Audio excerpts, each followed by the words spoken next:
여러분 보통 언제 병원에 가시나요? 보통 이제 무언가 내 몸이 이제 평소와 다른 증상이 생겼을 때 이제 가게 됩니다. 그래서 처음에는 뭐 집에서 뭔가 요즘 몸이 이상해라고 이야기하다가 어딘가 통증이 오기 시작하죠. 그때 이제 굉장히 이제 고통스러운 그 감각을 느끼게 될 때. 그래서 잘못 생각하면 그래서 이제 그 고통 때문에 이제 병원에 가게 됩니다. 그래서 이제 생각하다 보면 이 고통인 것이 어떨 때는 나를 좀 괴롭히려고 있는 것 같이 느껴질 때도 있습니다. 하지만 이 통증을 말하는 고통을 느낀다는 것은 인간에게 좀 아주 중요한 것인데요. 그 선천성 무통각증이라는 희귀한 질환이 있다고 합니다. 전 세계에서 몇 명 없다고 하는데요. 이 병을 가진 사람들은 그 뜨거운 불에 데워도 뼈가 부러져도 심지어 혀를 깨물어도 전혀 고통을 느끼지 못한다고 합니다. 그래서 뭐 겉으로 보기에는 우리가 안 아프고 좋겠다. 그거 축복 아니냐. 뭐 평생 아픔 없이 살 수 있으니까 좋은 거 아닌가라고 생각할 수 있겠지만 이들의 삶은 사실 너무나 힘들다고 합니다. 그 통증을 못 느끼니까 어린아이들 같은 경우는 막 눈을 비비다가 각막이 손상되기도 하고 또 뭐 뜨거운 물에 손을 담그고 있어서 뭐 치명적인 화상을 입을 때도 있다고 합니다. 그리고 뭐 근데 가장 무서운 것은 이 내부에서 일어나는 병이라고 합니다. 그래서 예를 들어서 이제 맹장이 터져서 막 복막염이 되고 뭔가 생명이 위태로운 순간에도 이들은 배가 아프지 않기 때문에 고통을 느끼지 못하기 때문에 평소처럼 생활하다가 결국 아프지 않아서 고통을 못 느껴서 죽게 된다는 것입니다. 이렇게 결국 통증이라는 것, 고통이라는 것은 우리에게 괴로움을 안겨다 주는 감각이 아니라 사실은 지금 당장 뭔가 문제가 생겼으니까 이 문제를 그러니까 지금 멈추고 그 문제를 해결하라고 좀 외치는 그 우리를 살리는 그런 파수꾼과 같은 역할을 한다는 것입니다. 그래서 고통을 느낀다는 것은 아직 내가 살아있다는 증거이고 뭔가 회복될 기회가 있다는 신호인 것입니다. 오늘 그 여호수아 7장에서도 이스라엘 백성들은 이런 그 영적 무감각증에 빠져 있었습니다. 이 영적 무감각증이란 것은 이제 죄를 품고 있음에도 알아차리지 못하고 이 영혼은 계속 죽어나가는 것이죠. 그래서 마치 통증을 느끼지 못해서 스스로 자신을 해하고 있음을 알아차리지 못하는 것처럼 이스라엘은 이 무엇이 잘못되었는지 모른 채 그 다음 타겟인 아이성을 향해 가다가 처음으로 스디슨이 패배를 맛보고 혼란에 빠지게 되는 이야기가 나옵니다. 그래서 오늘 우리는 이제 이 본문 말씀을 통해서 오늘 그 영적 무감각이 어떻게 나를 그리고 한 공동체를 좀 이 패배로 몰아넣는지 그리고 하나님께서는 어떻게 그들을 다시 회복시키는지를 좀 살펴보려고 합니다. 그래서 더 나아가서 우리 삶 속에서 이 하나님과의 그 관계를 무너뜨리는 그 영적 마비를 시키는 그 원인이 무엇인지 그리고 우리는 어떻게 다시 거룩하게 하나님 앞에 회복하며 나아갈 수 있을지를 좀 나누고자 합니다. 여러분 우리가 지금 계속해서 여호수아를 살펴보고 있는데요. 지도 보여주시겠어요? 우리가 계속 이제 지도를 보고 있었는데 1번 보이시죠? 1번 시팀에서 2번 이제 길갈로 왔어요. 길갈로 와서 3번 그 여리고성을 이제 지난주에 정복을 했습니다. 정복했고 이제 그 과정 가운데 이스라엘이 단 한 번도 패배를 맛보진 않았었어요. 오히려 하나님의 그 압도적인 능력으로 그야말로 좀 승승장구하는 그런 중이었습니다. 이제는 다음 타겟이 4번인 아이성이었어. AI라고 돼 있죠. 그 아이성이 다음 타겟이었습니다. 그래서 여호수아는 이제 전략을 세우기 위해서 이 정탐꾼을 그 아이성으로 보내게 됩니다.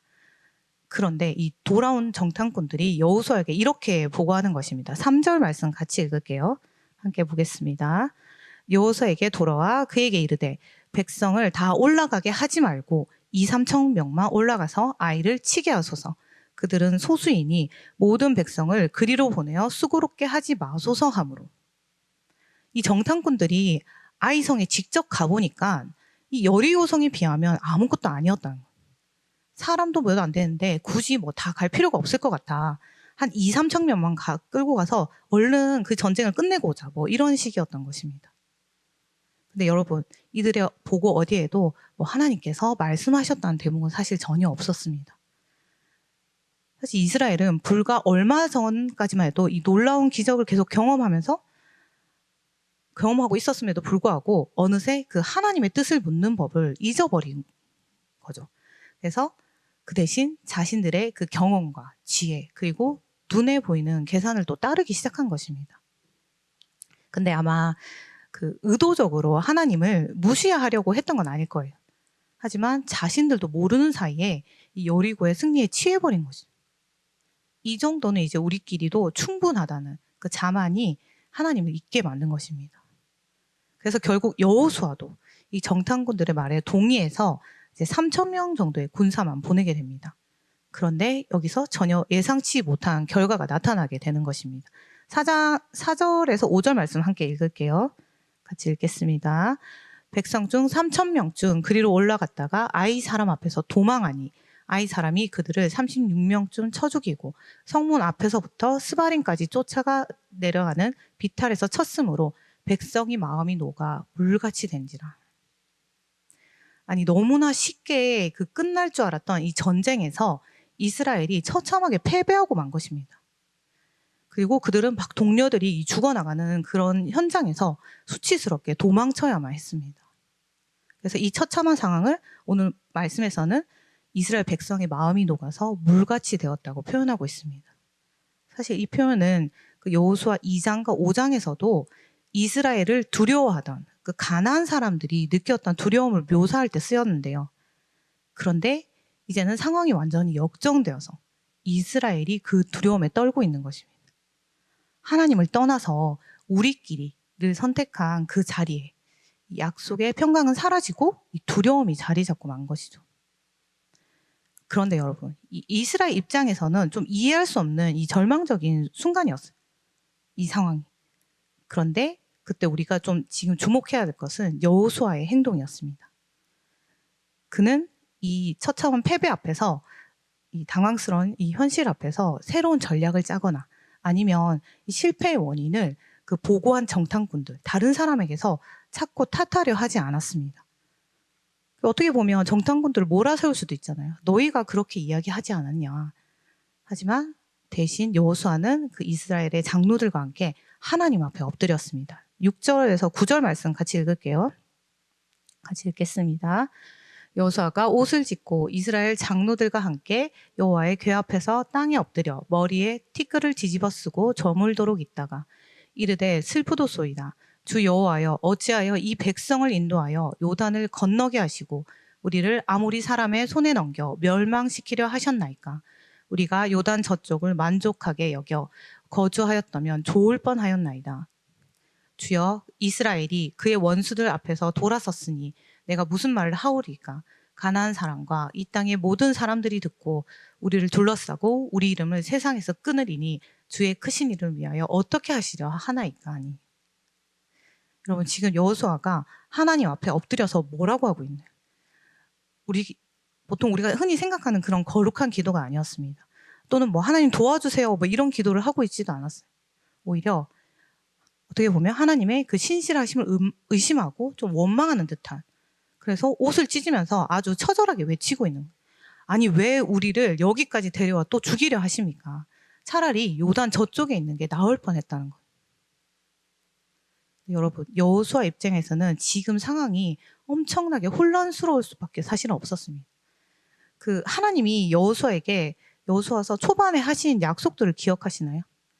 하나님 여호수아에게 뭐라고 했냐면 강하고 담대하라. 두려워하지 말라. 네가 어디로 가든지 내가 너희와 함께 할 거다. 너의 평생에 너를 능히 대적할 자가 없을 것이다. 이런 약속을 주셨습니다. 그런데 그 하나님께서 뭐 놀리기라도 하시듯이 지금 정복 전쟁을 시작한 지 단 2번째 만에 그것도 가장 약하다고 생각했던 그 적에게 완전히 패배하고 말았기 때문에. 하지만 우리는 이 절망적인 이 여호수아의 모습에서 그 매우 중요한 사실을 하나 발견할 수 있습니다. 바로 이 패배의 순간이 우리를 진정한 기도의 자리로 이끈다는 것입니다. 그래서 우리는 보통 이 고통스러운 순간을 피하려고 할 때가 많습니다. 하지만 아이러니하게도 그 고통을 안겨주는 상황이야말로 우리가 하나님께 가장 가까이 나아갈 수 있는 순간이기도 합니다. 오늘 말씀을 보면 승리는 우리를 자만하게 만들 수도 있지만 패배는 우리를 낮추어서 하나님을 간절하게 붙들게 하기 때문입니다. 그런데 그때 여호수아는 그 하나님 앞에 엎드려서 뭐 거룩한 척, 믿음이 좋은 척 이렇게 연기하지 않았습니다. 그 시편의 기자들이 그 자신의 감정을 날 것 그대로 하나님께 쏟아냈듯이 여호수아 또한 자신의 그 당혹스러운 마음, 그리고 슬픔, 심지어 그 원망 섞인 감정까지 숨김없이 드러냈습니다. 그는 이 고통의 순간을 회피하지 않고 그 깨어진 마음을 그대로 하나님 앞에 다시 엎드렸을 때 비로소 이스라엘 안에 진정한 회복이 시작되었습니다. 그래서 여러분, 기도는 뭐 엄청 말을 수려하게 뭐 나열하는 것도 아니고 그런 이제 거룩한 척 하는 것도 아닙니다. 그냥 무너진 내 현실을 하나님 앞에 엎드려 정직하게 마주하는, 직면하는 것입니다. 그렇게 우리의 인생에 이해할 수 없는 그 고통의 순간이 찾아왔을 때 여러분의 관점을 바꾸시기 바랍니다. 그 자리는 단순히 내 삶이 무너지고 수치를 당하는 자리가 아닙니다. 오히려 내 자만과 그 계산이 끝나는 자리이며 다시 하나님 앞에 엎드림으로써 진정한 회복을 시작할 수 있는 그런 기도의 자리가 될 수 있는 것입니다. 통증이 느껴질 때, 고통을 느낄 때 비로소 병원을 찾고 그 문제를 해결해낼 수 있듯이 내 삶의 고통이 찾아온 그때가 바로 하나님과의 관계를 점검하고 다시 하나님과 손을 잡을 수 있는 그런 영적인 골든타임인 것을 기억하시기 바랍니다. 이제 여호수아가 하나님 앞에 엎드릴 때 하나님은 비로소 이스라엘 향한 그 회복의 작업을 시작하십니다. 그런데 그 회복의 첫 단계가 바로 이제 여호수아와 이스라엘 백성들이 전혀 보지 못했던 감추어진 죄를 수면 위로 드러내는 것이었습니다. 10절에서 11절 함께 읽을게요. 10절에서 11절 같이 읽도록 하겠습니다. 없나요? 제가 읽을게요. 여호와께서 여호수아에게 이르시되 일어나라, 어찌하여 이렇게 엎드렸느냐. 이스라엘이 범죄하여 내가 그들에게 명령한 나의 언약을 어겼으며 또한 그들이 온전히 바친 물건을 가져가고 도둑질하며 속이고 그것을 그들의 물건들 가운데 두었느니라. 하나님은 그 이스라엘이 패배한 원인이 그 군사력이 뭐 적거나 열세나 그런 전략의 부재가 아니라 바로 이스라엘의 범죄에 있다고 단호하게 말씀하십니다. 여러분, 사실 오늘 본문은 그 아이성 전투가 시작되기 전인 7장 1절에서 그 이스라엘 백성들만 몰랐지 이스라엘 공동체 전체를 덮고 있는 그 어두운 그림자를 이미 예고하고 있었습니다. 1절 말씀 다시 한번 같이 볼게요. 같이 읽도록 하겠습니다. 이스라엘 자손들이 온전히 바친 물건으로 말미암아 범죄하였으니 이는 유다 지파 세라의 증손 삽디의 손자 갈미의 아들 아간이 온전히 바친 물건을 가졌습니다. 여호와께서 이스라엘 자손들에게 진노하시니라. 유다의 지파에 그 아간이라는 한 사람이 하나님께 온전히 바쳐야 할 전리품을 몰래 훔쳤고 이로 인해서 하나님의 진노가 이스라엘 전체에 임했다는 것입니다.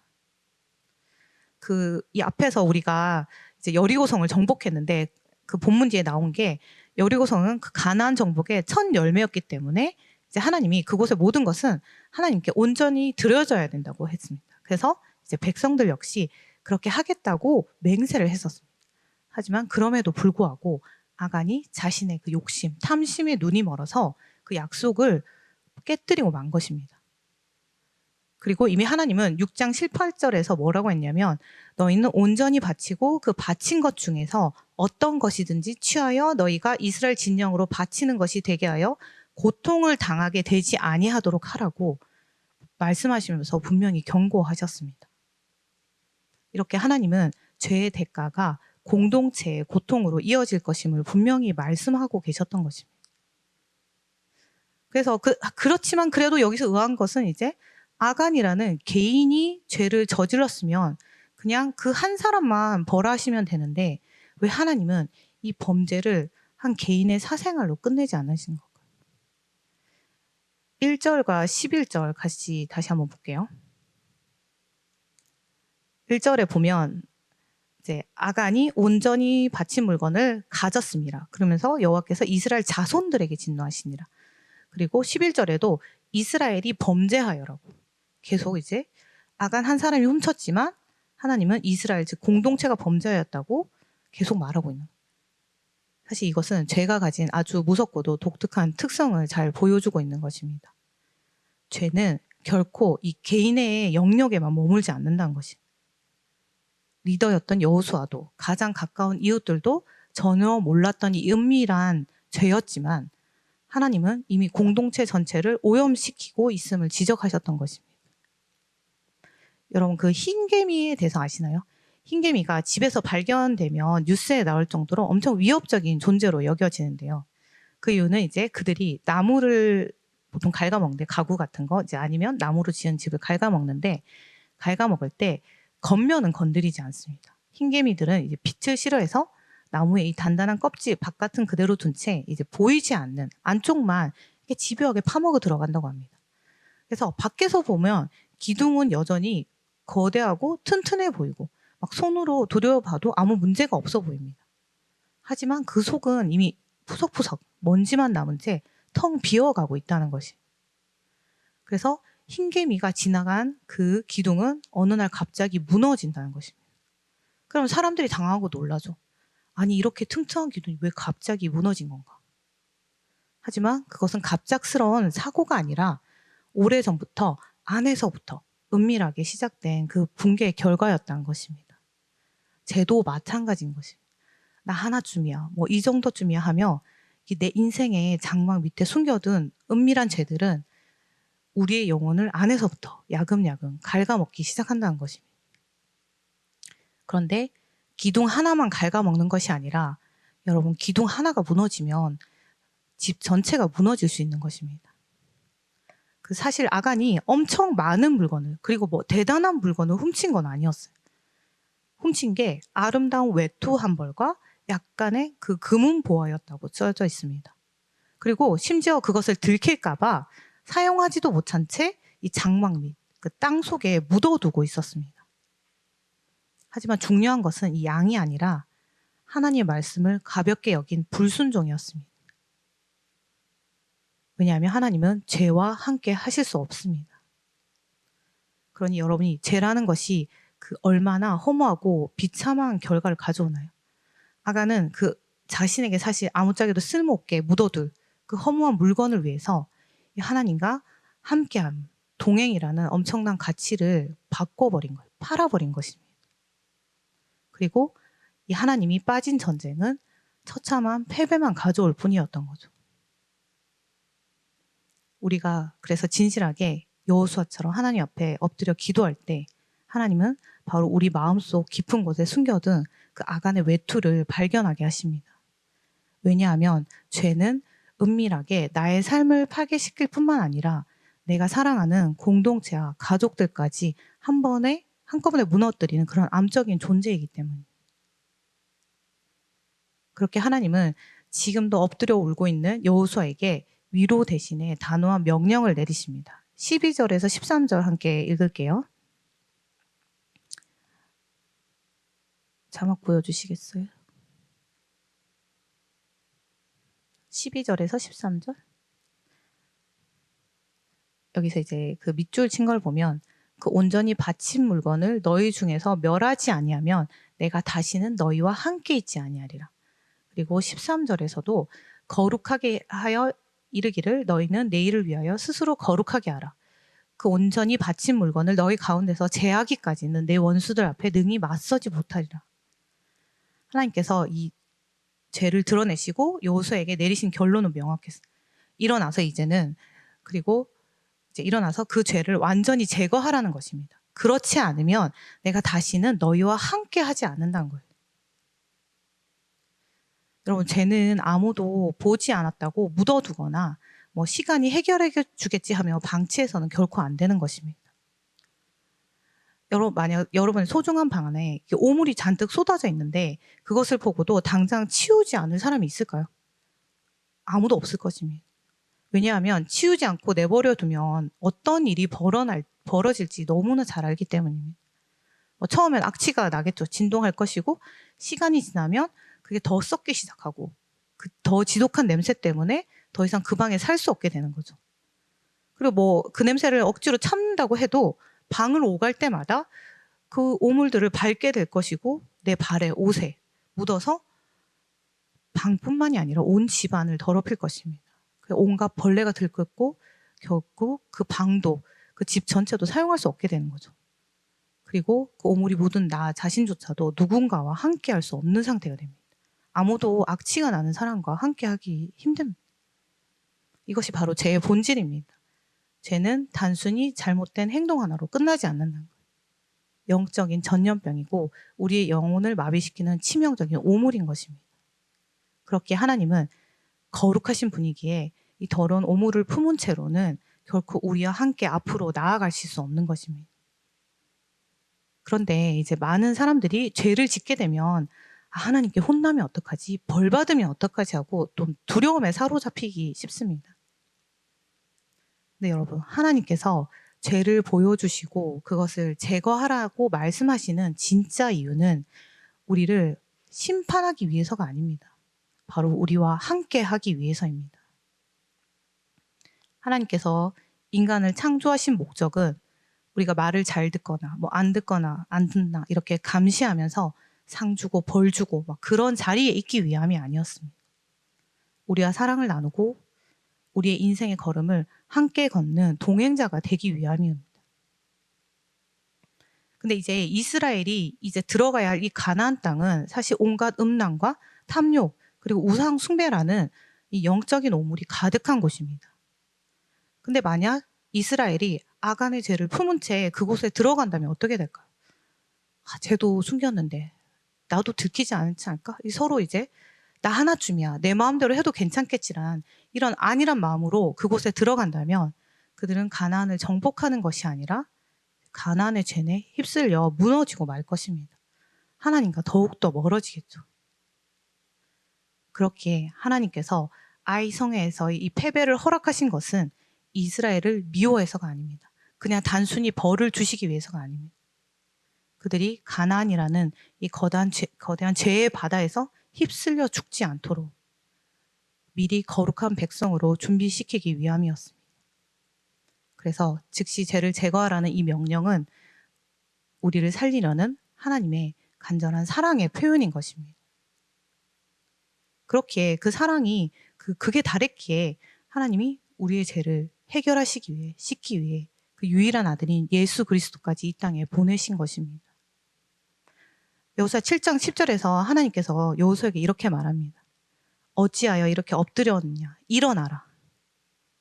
이 말씀은 오늘 우리에게도 하시는 말씀이에요. 여러분, 기도는 단순히 감정만 쏟아내는 그런 자리에서 끝나는 것이 아닙니다. 엎드림, 즉 진정한 기도는 하나님 보여주신 내 안의 죄를 직면하고 그것을 끊어내는 순종으로, 일어남으로, 행동으로 완성되는 것입니다. 그 죄의 습관에서 발을 떼고 그 탐심의 물건을 내버리는 즉각적인 순종이 따를 때 비로소 그 회복의 문이 열리는 것이에요. 그래서 엎드림은 기도한다는 것은 하나님의 뜻을 듣기 위함이고 일어난다는 것은 그 뜻을 행하기 위한 것입니다. 죄를 품고는 결코 가나안의 승리를 맛볼 수 없습니다. 12절에서 멸하지 아니하면 내가 다시는 너희와 함께 있지 아니하리라고 하나님이 분명하게 말씀하십니다. 죄와 하나님은 공존할 수 없다는 것입니다. 근데 여러분, 죄가 단순히 우리가 생각하는 그 도덕적인 행동을 벗어난 것이 아닙니다. 하나님과 관계를 멀어지게 하는 모든 나의 습관, 생활 방식, 생각 이런 것들이 다 죄인 것입니다. 그래서 내 마음의 중심에서 하나님보다 더 사랑하는 그런 외투, 금덩이가 있다면 그것이 바로 하나님과 나 사이를 가로막는 장벽인 것이죠. 그래서 에베소서 6장 12절에서 이렇게 말합니다. 함께 읽겠습니다. 같이 읽을게요. 우리의 씨름은 혈과 육을 상대하는 것이 아니요 통치자들과 권세들과 이 어둠의 세상 주관자들과 하늘에 있는 악의 영들을 상대함이라. 우리의 싸움은 하나님으로부터 우리를 끊어놓으려는 악한 영들과의 전쟁입니다. 그래서 사단은 이 죄라는 미끼를 던져서 우리의 삶에 일어나는 관계들과 상황 속에서 일어나는 일들을 통해서 끊임없이 하나님을 오해하게 만드는 거예요. 하나님은 널 도와주지 않는다. 아, 하나님 안 계시구나. 그냥 이거 하나 내 마음대로 한다고 큰일 나지 않아. 이런 거짓 씨앗을 심는 것입니다. 근데 죄를 계속 품게 되면 아까 흰개미가 그 나무 안이 텅 비게 만드는 것처럼 나도 그렇게 내 마음도 갉아먹고 텅 비게 되어서 이런 상황들이 일어났을 때 쉽게 그 하나님을 오해하고 불신하게 됩니다. 그냥 무너지게 되는 것이죠. 그 기둥이 무너진 것처럼. 하지만 그래서 이 씨앗을 뽑아내지 않고는 그 하나님의 임재를 경험할 수 없습니다. 그리고 하나님 없이는 가나안은 절대 정복될 수 없는 것입니다. 승리할 수 없는 것입니다. 여러분 이제 말씀을 맺겠습니다. 여러분 우리의 삶 속에서 예상치 못한 이 고통의 순간이 찾아올 때 여러분은 어떤 시선으로 그 상황을 바라보시나요? 나를 그냥 괴롭히는, 나를 힘들게 하는 그런 문제들로만 여기시나요? 오늘 본문에서 여호수아는 이 고통스러운 패배의 자리에서 그냥 주저앉아서 절망하거나 아니면 사람의 생각으로 다시 이것을 뚫고 나가려고 막 애쓰지 않았습니다. 그는 그 아픔을, 그 고통을 신호로 삼아서 하나님 앞에 엎드림으로 나아갔습니다. 그리고 그 자리는 단순히 실패를 한탄하는 자리가 아니라 하나님과의 관계를 다시 점검하는 그런 기도의 자리였습니다. 그리고 하나님께서는 그 엎드린 여호수아에게 이스라엘 안에 감춰진 죄를 보게 하셨습니다. 그것을 그리고 드러나게 하시고 제거하게 하셨습니다. 아까 말했듯이 이것은 단순히 죄를 지었으니 벌을 주겠다는 의미가 아닙니다. 우리의 삶이 다시 하나님을 향하게 하시려는, 그리고 거룩하신 하나님을 닮아서 그분과 영원히 동행하게 하시려는 하나님의 간절한 초대인 것입니다. 그래서 죄를 제거하고 회개하며 나아가는 것, 그것이 바로 하나님과 다시 연결되는 유일한 길이기 때문입니다. 그럼 여러분, 오늘 말씀을 통해서 여러분의 삶을 다시 한번 돌아보기를 원합니다. 지금 나와 하나님의 관계는 어떠한가? 혹시 내 마음의 장막 깊은 곳에 하나님과 나 사이를 멀어지게 만드는 은밀한 습관이나 생각이나 그런 생각의 외투들, 그런 죄의 아간의 외투를 숨겨두지는 않았는지, 이제는 그러한 습관과 생각들에서 방향을 바꾸어 달려가시기 바랍니다. 물론 그 과정에서 저항이 올 수 있습니다. 오랜 습관을 끊어내는 것이 힘들고 고통스러울 수도 있습니다. 하지만 기억해야 할 것은 우리는 이 싸움을 혼자 싸우는 싸움이 아니란 거예요. 우리의 연약함과 이 죄의 문제를 해결하기 위해 이 땅에 오신 예수 그리스도가 계십니다. 내 힘으로는 이길 수 없지만 우리를 위해 십자가를 지신 그 예수님의 손을 잡을 때 우리는 다시 일어설 수 있는 것입니다. 그래서 여러분, 이번 한 주 또 많은 상황 속에서 고통이 찾아오겠죠. 아까 태민이가 말한 것처럼 삶이 사는 게 쉽지는 않습니다. 정말.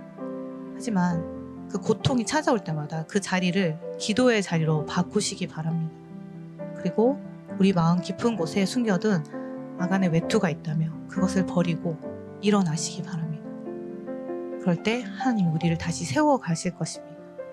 그리고 여러분이 결단하고 나아가는 그 한 걸음이 나를 넘어서 나의 가정과 나의 공동체를 살리는 그런 생명의 통로가 되시길 예수님의 이름으로 축복합니다.